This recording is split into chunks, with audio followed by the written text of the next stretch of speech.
privilegio contar con la presencia, o mejor dicho, vía Zoom en este momento, luego lo tendremos aquí en el estudio, del doctor Iván Ernesto Gatón, quien es experto en temas internacionales. Bienvenido al espacio, doctor, ¿cómo está? Grato placer para nosotros. Muy bien, muy bien. Buenas tardes.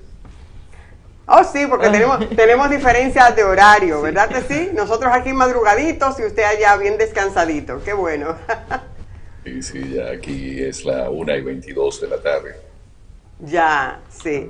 Doctor, sería interesante que, bueno, empecemos por ahí. Esto que se ha dado, esto que se ha presentado en la relación entre Rusia, Ucrania y esta situación de unas personas muertas, cerca de 400, no se pueden contabilizar los muertos porque eso no se ve bien, pero ellos lo dicen, las autoridades de Ucrania, 410 más o menos creo. ¿Qué le parece? ¿Esto es una trama? ¿Es para seguir el conflicto, para que no haya el proceso de paz que se estaba dando? ¿Qué usted entiende de esta última situación que se ha presentado? Lo primero es que en todo conflicto siempre se distorsiona la verdad. Hay una batalla que no es la que se da en el fragor, la lucha entre los soldados, sino en los medios de comunicación. Si usted ve un medio ruso, le va a decir noticias totalmente distintas. Si ve un medio eh, pro-occidental, lo mismo. Lo que sí podemos asegurarle es de que siempre en la historia de la humanidad la primera víctima de cualquier conflicto sigue siendo la verdad. Los argumentos de uno u otro lado pueden ser cuestionados. Ahora, evidentemente es una guerra en la cual siempre mueren personas inocentes. En la guerra se desata lo que se conoce desde los tiempos de la mitología griega como el dios Ares, que es el dios de la destrucción ciega, que todo lo destruye. Así que nada debe sorprendernos a nosotros en ningún conflicto. Providencia Rossi de este lado, bienvenido nueva vez. Gracias. Rusia ha llamado a una reunión urgente del Consejo de Seguridad de las Naciones Unidas porque dice que esas imágenes han sido un montaje para los medios de comunicación, mientras que el Reino Unido dice que no está de acuerdo con esa reunión. ¿Qué le parece esta situación?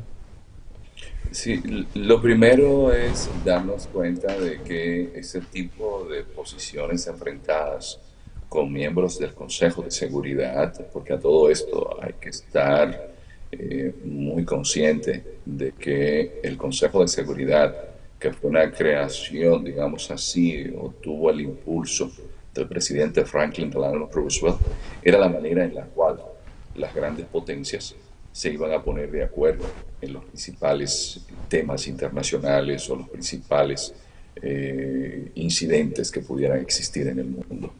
Y esto, con la guerra en Ucrania, se ha visto que se ha roto. Es decir, después de un periodo que la humanidad vivió donde entre los estados hubo el menor número de conflictos, porque en la historia de la humanidad siempre hemos visto las guerras como una variante, o no variante, sino como un elemento fundamental. Esto se rompió ahora. Es decir, esos 5 miembros del Consejo de Seguridad no pudieron ponerse de acuerdo. Una guerra que evidentemente pudo haber sido evitada. Y si Reino Unido por un lado, Rusia por el otro, mantienen esa disputa, lo peor que nos está pasando en este momento es que ese mundo que se llama multipolar, que es al cual asistimos, como muy bien advertía ese académico y hombre de Estado, que es el ex secretario de Estado de los Estados Unidos, Henry Kissinger, y es de ese mundo donde se perdió la perspectiva del derecho internacional. Entonces, eso que usted refiere de que Reino Unido está enfrentado, de que hay un grupo que se siente que es el del lado de los que están en lo correcto y el otro que no es, que son los malos. Ese mundo que se le llama maniqueísta, donde no hay matices, era lo que advertía Kissinger, que podía derrumbar el orden internacional, como de hecho lo estamos viendo, porque esta es una guerra que tiene hondas y fuertes repercusiones en todo el mundo, simplemente porque ya la diplomacia nos dimos cuenta de que no funciona. Y la falta de diplomacia nos está afectando al planeta en su conjunto. No solamente en el elemento económico que todo el mundo está viendo por la inflación, los altos precios de los productos. Para darles un ejemplo, aquí en España una botella de aceite que costaba 8 euros ahora cuesta 16. El doble. El doble, es decir, el costo de los combustibles, si van a aparecer los fertilizantes para la agricultura, si la cantidad de trigo necesario para la producción de harina, para la producción de pastas, va a aparecer, porque entre Rusia y Ucrania producen el 33% del trigo del planeta. No solamente es que Rusia también sea uno de los mayores productores de petróleo del planeta, lo cual incide en que estén tan altos los precios de los combustibles.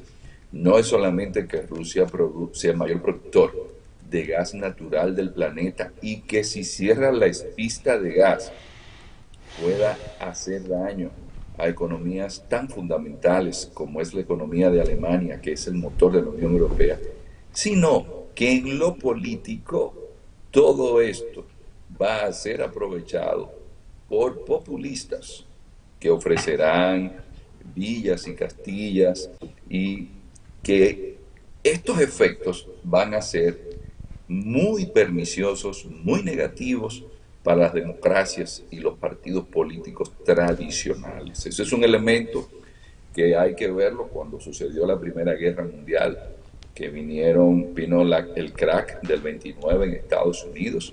Ahí ya teníamos a un populista como Mussolini, tuvimos a un populista como Adolfo Hitler. Esto hay que verlo en un mundo que todos esos elementos que la guerra está dejando va a afectar seriamente a las democracias también. Bueno, ¿quiere esto decir entonces, doctor, que la función de la Organización de las Naciones Unidas y el Consejo de Seguridad dejó de tener razón de ser? Tiene razón de ser porque se fundamenta en el espíritu idealista de las relaciones internacionales de un alemán como fue Immanuel Kant, el gran filósofo que hablaba de la paz perpetua, de ese idealismo de una sociedad mundial donde los seres humanos aprendiéramos a vivir en familia. A eso se le llama idealismo, que luego vemos la creación de una sociedad de naciones o liga de naciones después de la Primera Guerra Mundial con el Pacto de Versalles, que es impulsada por el presidente estadounidense Woodrow Wilson. Eso es necesario, eso es fundamental. Lo que sucede es que las Naciones Unidas representa, o allí se ven representados, los intereses de las grandes potencias, porque el mundo, a pesar de que seamos idealistas, no funciona en base a los intereses de la mayoría, que somos los más pequeños. Naciones Unidas tiene 193 países, pero apenas son 5 los miembros del Consejo de Seguridad. Son los países grandes que tienen sus esferas de influencia y entonces determinan el curso de la historia de los países más pequeños. Es decir, que no es culpa de Naciones Unidas. Doctor Gastón, un placer. Oscar Pérez, doctor. Mi nombre es Oscar Pérez. Y un nuevo mundo aparentemente ha surgido. Y muchas personas, entre las cuales yo me encuentro, consideran que Ucrania hoy es la frontera de la guerra entre un mundo unipolar que está desapareciendo y un mundo multipolar que está creciendo. Y la pregunta mía es, la declaración del 4 de febrero entre Rusia y China para la creación de un nuevo mundo unipolar, ¿no hizo eso prácticamente inevitable, la guerra en Ucrania? Pudiéramos decir que el mundo multipolar ya estaba en evidencia. Es decir, era algo que incluso ya habían planteado pensadores como el propio Kissinger, los grandes analistas como Robert Kagan. Se veía una gran incidencia de estos países. Ya la hiperhegemonía de Estados Unidos está un poco en declive, digámoslo así. Sigue siendo la principal potencia del planeta, pero es un orden mundial que no lo marca las declaraciones del 4 de febrero. Ya esos prolegómenos o esos elementos introductorios se veían en la influencia, en la incidencia en la economía mundial, pero también política. Yo creo que podemos ver a partir de las primaveras árabes, por ejemplo en el caso de Siria, donde quien determinó que se quedara el régimen de Bashar al-Assad fue Rusia, que tiene una base militar en Tartus, en Siria. Es decir, que vemos un mundo donde Irán, donde los países centroasiáticos como Kazajstán, Tayikistán, Turkmenistán, Kazajstán, hasta pasar un poco a Pakistán, India, Turquía, entran en una organización que muy poca gente le presta atención, por eso es importante estar al día con la geopolítica, que se llama la Organización de la Cooperación de Shanghái, que es una institución que crea, una organización que crea China para tener una esfera de influencia y tener dentro de este cónclave a países que en este momento buscan y exigen un espacio en la política internacional que no es el del mundo occidental. Es decir, ese eje occidental sería el transatlántico. Es decir, por 500 años el mundo estuvo dominado culturalmente, económicamente, políticamente por Europa y Estados Unidos. Después de 500 años que se inició lo que se llama la teoría de los ciclos hegemónicos en la geopolítica, con la llegada de Cristóbal Colón a Santo Domingo, se inicia una nueva era geopolítica. Esa era geopolítica se le llama modernidad. Pues esa modernidad ahora es desplazada por un mundo multipolar con gran incidencia en el Asia. Por eso la Organización de la Cooperación de Shanghái, donde está más de la mitad de la población del mundo, viene a ser fundamental en todo esto. Doctor, en algún momento yo le escuché decir a usted que la guerra se instala para hacer un cambio de orden, ¿verdad? Entonces, pero mi pregunta es, a mi juicio, es muy personal, usted me corrige como usted es más ducho y experto en esa área. Yo entendía, según lo que yo veía en los primeros movimientos, que Rusia no estaba en la tesitura de ir al conflicto, pero la OTAN, Estados Unidos y países occidentales sí estaban, como decimos en buen dominicano, enchinchando para que se diera. ¿Qué pasa? Y es la pregunta. ¿Esto ha salido el tiro como no era de parte de Estados Unidos, la Unión Europea y otros países y la OTAN, y ha colocado en primer orden a China y Rusia en este nuevo orden que usted en algunas ocasiones ha planteado que instala la guerra? Como usted muy bien plantea, porque estamos bajo el fragor de todas las noticias, de la batalla por el relato, pudo haberse evitado llegar a esta guerra, que evidentemente lo que va a hacer es mucho daño a las economías de los países europeos y mucho daño también a la población de los países en vías de desarrollo que estaban más alineados con esa política que es la que nosotros vemos como algo natural, que es la del mundo democrático. Sin embargo, cada pueblo tiene su historia, cada pueblo tiene sus peculiaridades culturales y, como usted muy bien deja ver, esto lo que ha hecho es reforzar, y lo hemos visto, la alianza de Rusia con China, a pesar de no ser muy amigos geopolíticamente hablando. Pero fíjense en el caso de Pakistán, que es un país grande. Pakistán se va por el lado de Rusia. Pero fíjense lo que sucede con la India, que es un país que en 10 años va a tener más población que Rusia. Se va de un lado con Rusia. Pero sin embargo, todos los países democráticos que tenemos problemas muy serios por los efectos de la COVID-19, donde ya había poca fe en las democracias. Lo vemos en la elección que se dio recientemente en Costa Rica el día de ayer. Se eligió a alguien que no pertenecía al sistema de partidos políticos. Es decir, esta guerra va a ser un daño en el largo plazo muy fuerte para nuestros países y esos ideales, esos valores que tenemos, porque la verdad es que, aunque sea mala, la democracia es el mejor de los sistemas. Pero, desgraciadamente, había gente que les interesaba vender armas también. Evidentemente, el negocio de las armas ha tenido un auge muy grande. Creció en estos últimos días. Se habla, por ejemplo, que yo no lo veo bien. Se habla de apoyar todo lo que es el ámbito militar cuando esto pudo haberse evitado y no tener que pasar por el dolor de ver un país destruido, como es el caso de Ucrania, para que al final del camino se esté discutiendo lo mismo que se había advertido, que no ingresara a la OTAN.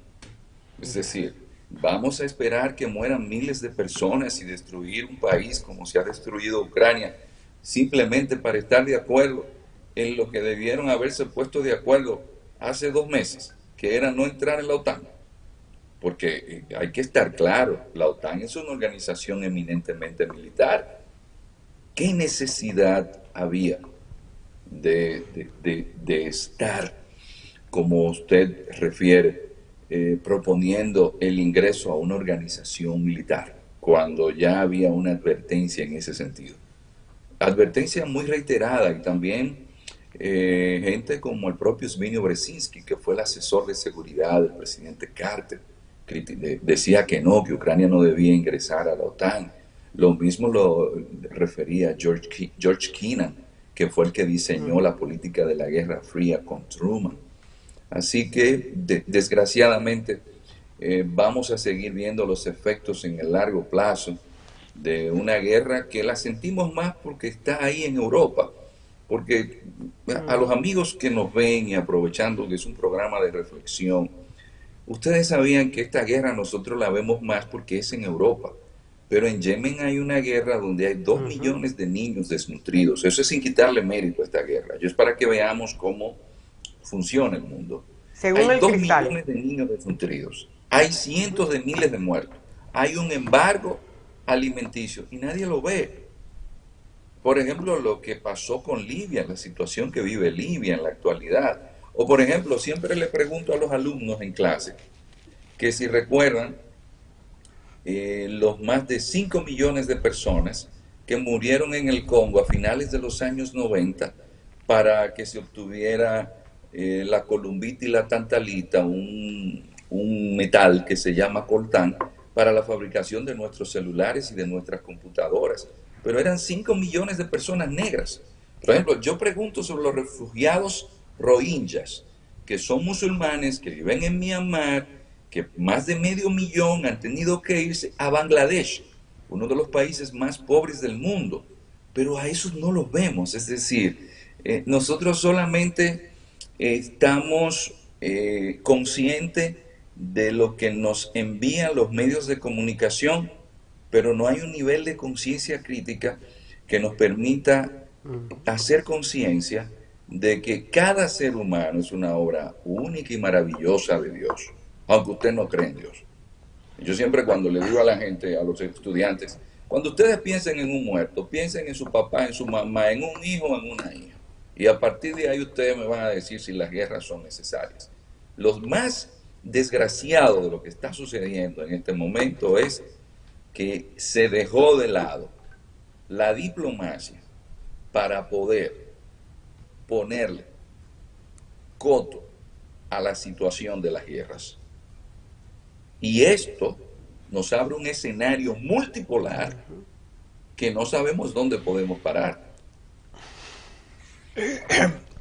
Dándole énfasis a lo que usted acaba de hacer, el Wall Street Journal publicó un artículo reciente, en abril 1, donde se publica que Alemania se acercó a Zelensky días antes de la elección del presidente de Ucrania para ofrecerle básicamente el mismo trato que hoy Ucrania está proponiendo y aceptando, y que ellos lo rechazaron diciendo que ellos no confiaban en Rusia. Macron se acerca a Joe Biden para proponerle lo mismo, porque que llamar a Putin, y Biden se niega. O sea, de que todos estos muertos fueron innecesarios. Pero hay una parte de este nuevo sistema que yo quiero que nosotros establezcamos, porque usted nos explique. ¿Cuáles serían las razas? O sea, ¿cómo va a alterar todo esto las relaciones entre Estados Unidos y Latinoamérica, tomando en cuenta que en primera parte las primeras economías latinoamericanas no se unieron al embargo, básicamente México, Argentina y Brasil, e inclusive han hecho declaraciones no muy pro norteamericanas en los últimos con respecto a esta guerra? ¿Cuál va a ser, usted cree, a corto plazo, la dinámica de las relaciones entre Latinoamérica y los Estados Unidos debido al comportamiento de las principales economías de muchos países latinoamericanos en este conflicto? Mire, es una situación preocupante porque lo que debería ser la esfera de influencia natural de Estados Unidos, vemos a una Argentina que el presidente Fernández visita a Putin días antes de la guerra. Vemos a un Bolsonaro que también visitó a Putin.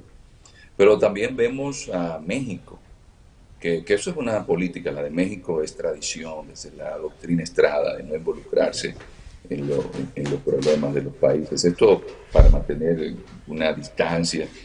Pero evidentemente que si usted suma entonces a Venezuela, usted va a encontrar que hay países en la región, bueno, también Nicaragua, es decir, que el arco se amplía. Parece que la administración Biden ha dejado o ha perdido, no solamente Biden, esto viene de atrás. Estados Unidos descuidó mucho a Latinoamérica y es evidente que muchas de las malas políticas nuestras fueron impulsadas por ese consenso de Washington, a través del Fondo Monetario Internacional, del Banco Interamericano de Desarrollo, y eso dejó sus huellas. Pero esto marca un panorama difícil para la diplomacia de Estados Unidos, porque Brasil es un país que tiene mucha incidencia, es un país que es casi la cantidad de kilómetros cuadrados que tiene Estados Unidos, y con una población joven de un promedio de 31 años de edad, que eso es importante. Argentina es un granero, es un país muy importante y tiene vínculos muy cercanos con China, porque esto es algo que hay que verlo en la ecuación. Es decir, mientras en la región, en América Latina, Estados Unidos ha ido perdiendo fuerza, China se ha ido convirtiendo en el principal aliado. A todo esto también hay que sumarle que los demócratas han adoptado políticas que han ido en contra de los valores tradicionales de países como Brasil, que son muy católicos o muy cristianos protestantes. Entonces, en el caso de la Argentina también existen valores que son los tradicionales y que los demócratas han dado prioridad, han tomado gran parte de su capital político para dedicarlo a lo que es la agenda LGTBQI. Eso sucedió aquí en Europa o está sucediendo, donde ustedes ven que un hombre de la derecha, pero cristiano, con esos valores que van en contra de la agenda demócrata, como es Víctor Orbán, en Hungría, volvió a ganar las elecciones, porque entienden que esos valores no son los que identifican nuestras sociedades. De hecho, muchos críticos aducen que el problema de la humanidad no es la preferencia sexual de una persona, o estar como se encuentran en la Florida ahora discutiendo por una ley porque quieren darle educación sexual a un niño que entró en un jardín de infantes. Es decir, el problema de la humanidad no es la orientación sexual de un individuo. Los problemas siguen siendo la falta de alimentación, donde más de 25.000 personas mueren de hambre al día, el problema de la educación, el problema de la salud, y que evidentemente el ámbito sexual es un asunto que se queda en lo privado. La gente su sexualidad la practica privadamente, en intimidad. Entonces, esa política de los demócratas les ha hecho mucho daño. Ante ese cuadro que usted dice, definitivamente entonces la República Dominicana como que no va a quedar muy bien parada, porque fue una de las primeras que dijo, aquí estoy ante este conflicto. En contra de Chile, en contra de Rusia. De Rusia. Una nota un poquito hilarante, pero realmente fue así. Sí, la realidad es que nuestros países no están en la mejor posición en este momento, porque siempre que los grandes pelean, la grama sufre. Eso es un proverbio africano que dice que cuando los elefantes pelean, la grama sufre. Y esta disputa, porque es entre los grandes, es decir, cuando ustedes ven a Rusia, miren a China atrás, no dejen de ver. Y ahora que India se suma y que Pakistán se suma, que Turquía decide que se negocie, porque Turquía, gran parte del gas que recibe es de Rusia. Cuando se da esta situación, los pequeños como República Dominicana y los demás países del mundo sufren mucho. Nos esperan tiempos muy difíciles y no hay algo mejor que en estos tiempos que hay tanta manipulación, que ver menos redes sociales, ver menos noticias y leer más historia, ir a sabidurías profundas y como dice la propia palabra, decía Mateo, y buscad la verdad y la verdad os hará libre.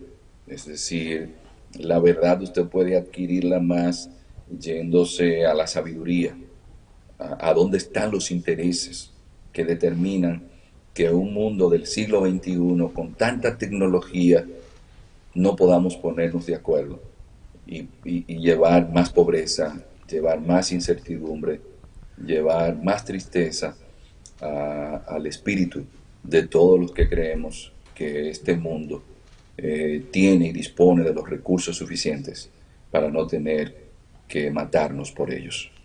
Doctor Gastón, una pregunta que es el futuro del dólar. Yo tengo 63 años, me pienso retirar dentro de 2 o 3 años. Pero nosotros vemos ahora que hay un incremento del intercambio comercial, específicamente en productos energéticos, de Rusia, evitando el dólar. Tomando en cuenta la posible creación o la ya existente creación de una bolsa de valores energéticos, el rublo respaldado por oro, ¿cuál será el futuro a mediado y a corto plazo del dólar?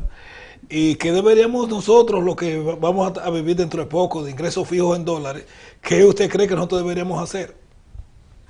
No, mire, el principal inconveniente del dólar no viene desde ahora, viene desde la guerra de Vietnam.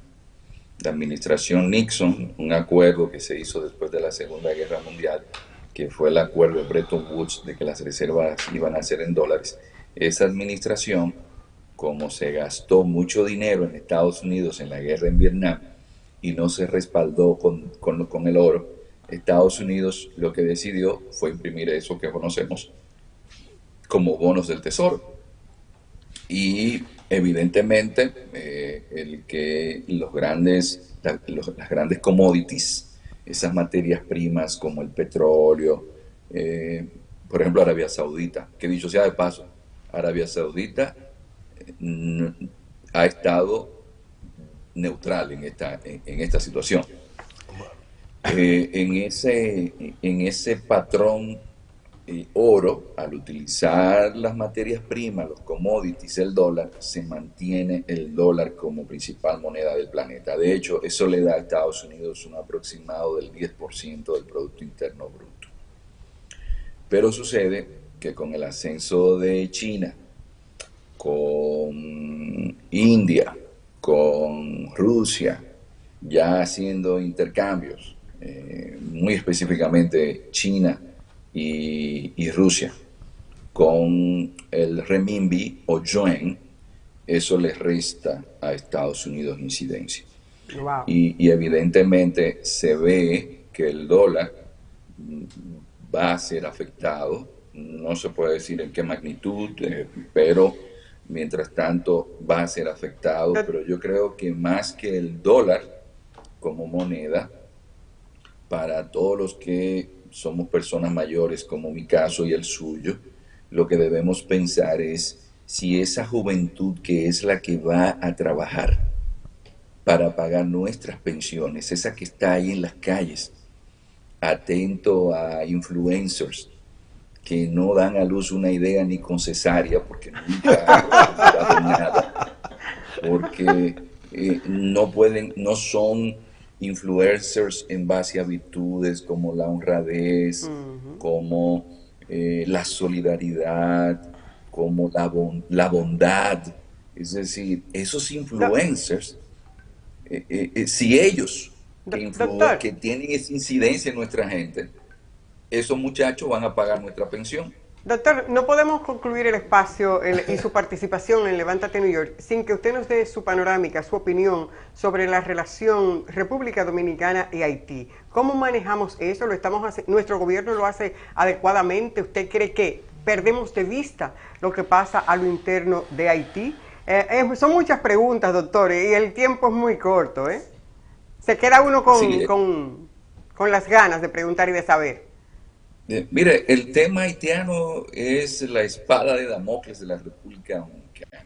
Es decir, no importa el gobierno dominicano, Haití seguirá siendo muy difícil de manejar.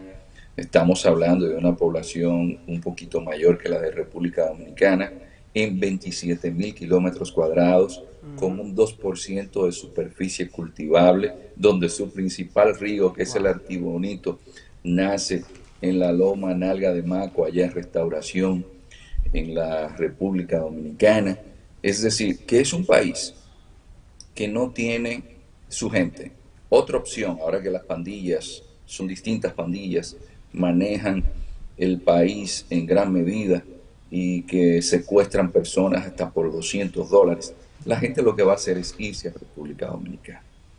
Y en República Dominicana creo que hace falta un mayor nivel de conciencia de que las políticas migratorias deben aplicarse. No así, y eso hay que tener cuidado, ver en los haitianos personas que desean retomar el país, un sentimiento hasta un poco despectivo, porque los que hemos estado en Haití sabemos que las condiciones imperantes allá obligan a que el haitiano emigre. Y si no pueden emigrar hacia otro país porque no los dejan y lo que hay es una frontera y esa frontera hay gente que se permite que ellos crucen y el Estado no se ha manejado adecuadamente, ellos no tienen la culpa. Nosotros como sociedad debemos exigirle al Estado que sea más eficiente en las políticas migratorias, pero no ser racistas. Porque nosotros, y eso lo sufro yo aquí en Europa cuando estoy, o cuando estoy en cualquier otra parte del mundo, la gente mira a uno como que, wow, vino aquí a quitarle el espacio a uno. Pero no es la realidad. La realidad es que Haití necesita de una mayor responsabilidad de la comunidad internacional, la cual se hace evidente que no le interesa mucho a Haití. Pero nosotros, mientras tanto, en República Dominicana, no debemos confundir políticas migratorias con racismo. Así es. Providencia, o sea, ya para cerrar. tenemos que ir un poco más allá de lo que es la construcción del famoso muro, que mucha gente está de acuerdo y la gran mayoría no está de acuerdo en este aspecto de la relación de República Dominicana y Haití. Bueno, lo que sucede es que lo del muro, si ustedes ven, han beneficiado mucho al gobierno haitiano, porque ha ayudado a eliminar en esa zona un poco el contrabando. Pero es algo evidente que es más un tema de seguridad en esa área ahí de la frontera, pero que son más de 200 kilómetros de frontera y nosotros somos un país que no dispone de todos los recursos para poder mantener una seguridad fronteriza a carta cabal. Si no puede Estados Unidos, que es el país más poderoso del planeta, si no puede la Unión Europea, en Ceuta y Melilla, ustedes ven allá en esa frontera de la Unión Europea que está en el África, vallas, y hay gente que caminan 6 meses, 8 meses desde el África subsahariana y teniendo alambre de púas, cruzan. Nadie detiene al ser humano cuando tiene hambre o cuando su vida está amenazada por buscar un espacio de donde alimentarse y tener alimentación. Incluso recuérdense ustedes que Abraham era un señor mayor ya en aquella época cuando Yahvé le prometió una tierra de donde manara leche y miel, y él salió a buscar esa tierra de Caldea. Así es. Doctor, usted sabe que el tiempo es un poquito implacable. La invitación queda abierta porque hay temas que tratar con usted. Nos quedamos así todavía con el sabor de saber. Usted es miembro del Consejo de la Comisión Nacional de Defensa de Competencia, Procompetencia en la República Dominicana. Nos gustaría cuando usted esté aquí con nosotros, o podemos hacerlo una vez en esta misma forma, pero para que nos hable y ver dónde encajan los dominicanos en el exterior en esta instancia a la que usted forma parte. Gracias, doctor, por habernos dispensado este tiempo. Sabemos que usted tiene una agendita un poquito apretada. Al doctor Iván Ernesto Gatón, experto en temas internacionales. Gracias, doctor, por todo este tiempo que nos ha dado el día de hoy. Buen día. Pase feliz resto del día, señores. Continuamos.